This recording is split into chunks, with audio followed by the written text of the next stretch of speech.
Assalamualaikum warahmatullahi wabarakatuh. Salam sejahtera untuk kita semua. Selamat malam. Apa kabar Anda malam hari ini? Semoga tetap sehat dan tetap semangat. Bertemu lagi dengan saya, Muhammad Tamul Iman, dalam bincang-bincang kehidupan. Kali ini kita akan membahas tentang bela negara Indonesia. Ya, seperti kita ketahui bahwa Indonesia merupakan salah satu negara yang amat besar. Indonesia merupakan salah satu bangsa yang begitu luas. Coba Anda ingat-ingat lagi di materi pelajaran ketika Anda SD dulu. Materi-materi geografi dan sejarah. Sejak era penjajahan pun, jauh sebelum bangsa ini ada, orang-orang bangsa barat dulu itu sudah berebut berbondong-bondong datang ke sini dengan berbagai motif tentunya. Bangsa kita ini ya tidak hanya besar pada aspek fisik dan geografisnya saja. Misalnya kita bisa lihat secara geografis, Indonesia terbentang dari Sabang sampai Merauke. Kita memiliki iklim tropis yang membuat semua tumbuh-tumbuhan dapat hidup dengan subur. Kita berada di dalam garis khatulistiwa, hingga akhirnya kita memiliki sumber daya yang sangat melimpah. Nah, tidak hanya itu, tetapi juga secara dasen justru bangsa kita memang kaya. Ya. Beragam suku bangsa ada di sini. Banyak sekali agama-agama besar, baik itu agama yang disepakati atau yang dilindungi oleh, yang diakui oleh undang-undang, maupun kepercayaan-kepercayaan tradisional. Di samping itu juga ada banyak sekali kita memiliki bahasa-bahasa daerah, budaya-budaya daerah, dan lain sebagainya. Itu membuktikan kalau kita sangat kaya. Kalau saya analogikan selayaknya pohon besar dan tinggi yang pasti diterpa angin paling kuat. Bangsa kita pun demikian. Saking besarnya, tentunya banyak sekali tantangan dan ancaman yang datang. Ya, baik itu secara fisik maupun non fisik, baik secara material maupun non material, baik dari dalam maupun dari luar negeri. Bela negara, ya, disinilah pentingnya kita butuh bela negara, ya. Karena yang tadi ya, ada ancaman yang dinilai membahayakan kedaulatan negara kita, karena mengancam keutuhan wilayah negara kita, dan tentu saja mengancam keselamatan bangsa. Ya. Bela negara yang kita tahu adalah sikap dan tindakan kita yang didasari oleh kecintaan kita sebagai warga negara terhadap negara kita, untuk melindungi dan mempertahankan negara dari berbagai macam ancaman yang tadi saya sebutkan ya. Tapi secara esensial harus perlu diingat ya, bukan hanya karena kita wajib karena ada undang-undang yang mewajibkannya, tapi melainkan lebih mendasar lagi, ada sesuatu yang lebih esensial lagi, yakni kecintaan kita. Ya, secara dasar, secara naluriah kita memang memiliki nilai-nilai bela negara, memiliki prinsip. Dan kalau misalkan Anda pernah belajar etik, ya, etika, kalau saya bilang bela negara itu merupakan salah satu bentuk nilai. Ya, nilai itu abstrak dan memang secara batin melekat pada diri kita yang menjadikan itu adalah karakter hidup kita. Nilai ini semacam prinsip hidup. Nilai ini filosofi kehidupan. Kalau kadang kita ketemu sama teman ya, Anda misalnya, kamu nggak punya prinsip. Nah, itu sebenarnya lagi ngomongin nilai, ya. Sedang membicarakan tentang nilai. Prinsipmu apa? Kok kamu begini begitu, nggak punya prinsip nih? Nah, itu. Misalnya prinsip ini bela negara atau nasionalisme. Bolehlah, silahkan Anda mengkritik Pancasila sedemikian rupa, nggak apa-apa, silahkan.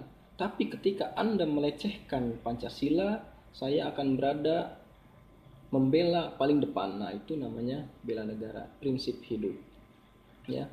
Atau misalnya nggak apa-apa, silahkan mengkritik kalau misalkan Islam ya, mengkritik agama Islam, mengkritik Quran. Tapi ketika Anda melecehkan Al-Quran dengan tanpa diminta pun, pasti orang Muslim akan berada paling depan untuk membela. Kira-kira begitu. Ya. Jadi kalau misalkan pasangan Anda memiliki pasangan, memiliki kekasih yang mau mengorbankan dirinya untuk bangsa dan negara dalam arti bela negara, itu pertahankan serius, jangan dilepas. ya. Negara aja dibela dan diperjuangkan, apalagi Anda. Aduh, apa sih? Oke ya, sambil dilihat di materi PowerPoint-nya nanti ada di link deskripsi YouTube saya. Ya, kita masuk. Ya, bela negara diperlukan karena memang ada ancaman ya, setiap usaha dan kegiatan baik dari dalam negeri maupun dari luar negeri yang membahayakan kedaulatan negara, keutuhan wilayah negara, dan keselamatan bangsa. Kita butuh itu. Berbagai macam ancaman datang bisa dari dalam maupun dari luar. Kalau dari dalam ya misalnya konflik golongan, konflik kepentingan ya. Kelompok separatis, misalkan pemaksaan kehendak, korupsi juga salah satu ancaman dari dalam. Memudarnya rasa nasionalisme, nah ini biasanya banyak terjadi di kalangan muda. Kemiskinan dan pengangguran. Kalau ancaman dari luar jelas ada invasi atau agresi militer. Ya, serbuan budaya asing, misalkan globalisasi yang sekarang ini, terorisme jelas yang sempat beberapa kali juga terjadi di negara kita, ada jaringan narkoba internasional, penjajahan kekayaan alam, dan lain-lain. Ya, bisa Anda lihat di slide keempat. Ya, kalau misalkan ancaman militer itu ancaman yang menggunakan senjata, ya, yang terorganisasi. Ya, contohnya misalkan agresi atau invasi negara lain ke dalam negara kita gitu, misalnya sabotase, blokade, ya pemberontakan bersenjata, perang saudara, aksi teror, baik di dalam maupun di luar, baik tingkat nasional maupun internasional. Ya, kalau ancaman-ancaman non militer, misalnya pengaruh budaya global, globalisasi pasti menggerus budaya kita. Pengaruh ekonomi ya ini jelas ya, misalnya bangsa kita tergantung pada investasi-investasi dari luar, kejahatan internasional, dan penyebaran ideologi yang tidak sesuai dengan jiwa NKRI. Kadang ada beberapa kasus juga ini kelompok yang dikatakan sesat, ini kelompok yang bertentangan dengan undang-undang. Nah, itu sebenarnya adalah bentuk ancaman. Ya, di sini sangat dibutuhkan sekali peran atau partisipasi kita sebagai masyarakat, sebagai warga negara ya, karena adanya ancaman yang tadi. Sistem pertahanan kita memang secara elementer itu berada dalam wewenang TNI dan Polri ya, militer. Secara primer seperti itu, tapi ya kita sebagai warga negara juga harus berupaya untuk memiliki jiwa bela negara. Sistem pertahanan kita adalah Sisham Kamrata ya, sistem pertahanan dan keamanan rakyat semesta. Artinya seluruh rakyat merupakan suatu komponen pertahanan yang utuh ya, sebagai komponen cadangan memang. Tapi kita juga harus berperan dalam mempertahankan bangsa ini ya. Globalisasi memang misalnya ya, globalisasi itu nggak bisa ditolak, memang pasti masuk dan kita juga harus mengikuti itu ya.